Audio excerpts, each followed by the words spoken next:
Hi friends, today lunch என்னென்னு பார்த்தீங்கன்னா ஒரு சிம்பிளான தக்காளி சாதம் தான். வாங்க எப்படி செய்கிறதுன்னு பார்க்கலாம். ஒரு குக்கரில் நெய்யும் ஆயிலும் ஊற்றிக்கோங்க. ஊற்றிட்டு பார்த்தீங்கன்னா பட்டை, கிராம்பு, பூ, ஏலக்காய் எல்லாமே போட்டு நல்லா பொரிய விட்டுருங்க.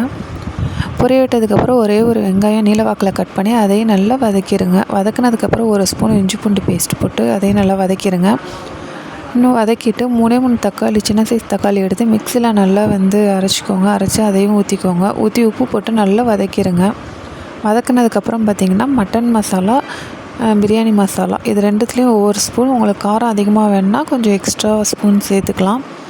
இது எல்லாமே போட்டு நல்லா வதக்கிடுங்க. வதக்கிட்டு அளந்து வச்சுருக்க அரிசியை போட்டு கொஞ்சம் வதக்கிடுங்க. வதக்கிட்டு பார்த்திங்கன்னா தண்ணி எவ்வளோ வேணுமோ அளந்து ஊற்றிக்கலாம். ஒரு கொதி வந்ததுக்கப்புறம் குக்கர் மூடினீங்க அப்படின்னா சீக்கிரம் விசில் வந்துடும். உங்களுக்கு சாப்பாடு சீக்கிரம் ரெடி ஆகிடும். ஓகே ஃப்ரெண்ட்ஸ், எனக்கு உப்பு காரம்லாம் ஓகேவாக இருந்துச்சு. ஓகே ஃப்ரெண்ட்ஸ், மூடி வச்சுட்டு விசில் வந்துருச்சு. விசில் வந்ததுக்கப்புறம் ஓப்பன் பண்ணி பார்த்தீங்கன்னா சூப்பரான டேஸ்ட்டில் தக்காளி சாதம் ரெடி ஆயிடுச்சு. நீங்கள் இதில் சிக்கன் பிரியாணி கூட ட்ரை பண்ணி பாருங்கள். ட்ரை பண்ணி பார்த்துட்டு எப்படி இருக்குன்னு கமெண்ட் செக்ஷனில் சொல்லுங்கள். ஓகே ஃப்ரெண்ட்ஸ், என்னோடய சேனலை சப்ஸ்கிரைப் பண்ணிக்கோங்க. லைக் பண்ணுங்கள், ஷேர் பண்ணுங்கள், கமெண்ட் பண்ணுங்கள். Okay friends, bye bye, see you.